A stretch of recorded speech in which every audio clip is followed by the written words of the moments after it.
కోడిగుడ్డు ములక్కాడ ఎండు చేపలు సూపర్ కాంబినేషన్ అండి. టేస్టీ అండ్ ఈజీ పద్ధతిలో మీకోసం. హాయ్ అండి, అందరికీ నమస్తే. ముందుగా గుడ్లు ఉడికించుకోవాలండి. కొంచెం ఉప్పు వేసుకొని గుడ్లు ఉడికిపోయాయి కదా, వీటి పొట్టు తీసి పక్కన పెట్టుకోవాలి. ముందుగా ఎండు చేపలు వేయించుకోవాలండి. పొయ్యి మీద ఒక గిన్నె పెట్టుకొని 2 స్పూన్ల ఆయిల్ వేసుకోవాలండి. ఆయిల్ వేడయ్యాక ఎండు చేపలు వేయించుకోవాలి. ఈ చేపల్ని ఒకవైపు నుండి మరోవైపు తిప్పుకుంటూ వేయించుకోవాలండి. ఇలా వేయించుకోవడం వల్ల చేప నీసు వాసన రాదండి. అంతేకాదు చేప గట్టిగా ఉంటుంది. ఈ విధంగా వేయించుకోవాలండి. ఈ విధంగా వేయించుకుంటే సరిపోతుంది. వేగిన వీటన్నిటిని ఇప్పుడు మరో గిన్నెలోకి తీసుకుందాం.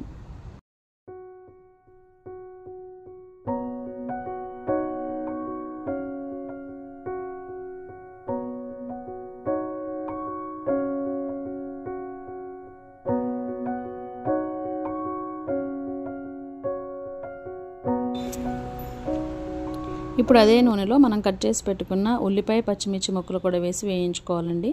నేను 3 ఉల్లిపాయలు 4 పచ్చిమిర్చి కట్ చేసుకున్నానండి.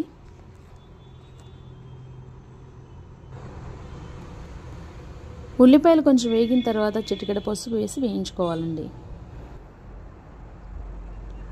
అలాగే ఇందులో మనం కట్ చేసి పెట్టుకున్న ములక్కాయ ముక్కలు కూడా వేసుకోవాలండి. నేను 2 ములక్కాయలు తీసుకున్నాను. ఇప్పుడు వీటన్నిటిని బాగా కలుపుకొని ఇందులో రుచికి సరిపడ ఉప్పు కూడా వేసుకుని ఒకసారి కలిపి మరొక 5 నిమిషాలు దీన్ని ఉడికించుకోవాలండి.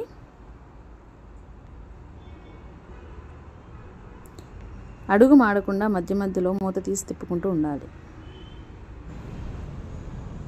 ఉల్లిపాయలు ములక్కాడలు ఉడికిపోయాయండి.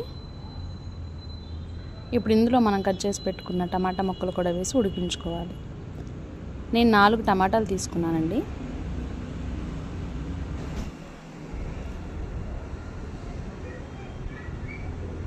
చూస్తున్నారు కదండి, టమాటాలు కూడా ఉడికిపోయాయి. ఇప్పుడు ఇందులో 2 స్పూన్ల కారం వేసుకోవాలండి. మీ రుచికి తగ్గట్టు మీరు వేసుకోండి. నేను 2 స్పూన్ల కారం వేసుకుంటానండి. దీన్ని కూడా ఒకసారి మనం కలుపుకొని మరొక 2 నిమిషాలు దీన్ని ఉడికించుకుందాం. కారం పచ్చివాసన పోతే సరిపోతుందండి.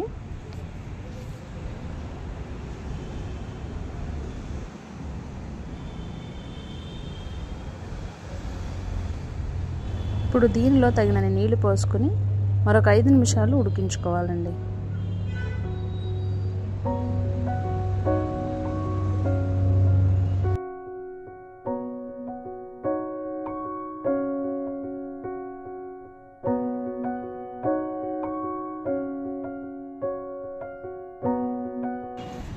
పులుసు మరుగుతున్నప్పుడే మనం ఉడికించి పెట్టుకున్న గుడ్లు కూడా వేసుకొని మరొక 2 నిమిషాలు వీటన్నిటిని ఉడికించుకోవాలి.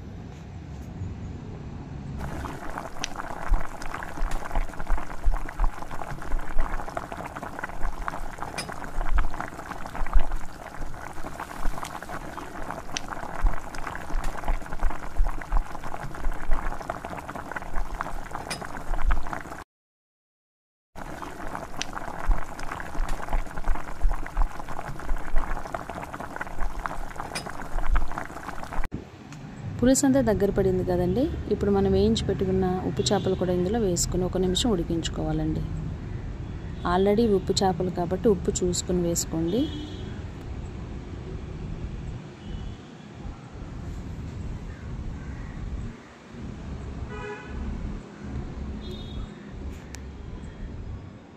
ఫైనల్గా కొత్తిమీర వేసుకొని దించేసుకోవడమేనండి.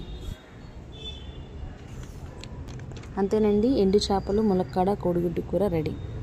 చాలా మంచి కాంబినేషన్ అండి. ఎవరైనా ఇప్పటివరకు ట్రై చేయకుండా ఉంటే ఒకసారి ట్రై చేయండి. ఈ వీడియో మీకు నచ్చిందా? నచ్చితే సబ్స్క్రైబ్ చేసుకోండి, లైక్ చేయండి, షేర్ చేయండి. మీ ఫ్యామిలీ అండ్ ఫ్రెండ్స్కి ఈ వీడియోని షేర్ చేయండి. థ్యాంక్ యూ అండి. Thank you for watching. మళ్ళీ ఒక మంచి వీడియోతో మీ ముందుకు వస్తాను. బాయ్ అండి.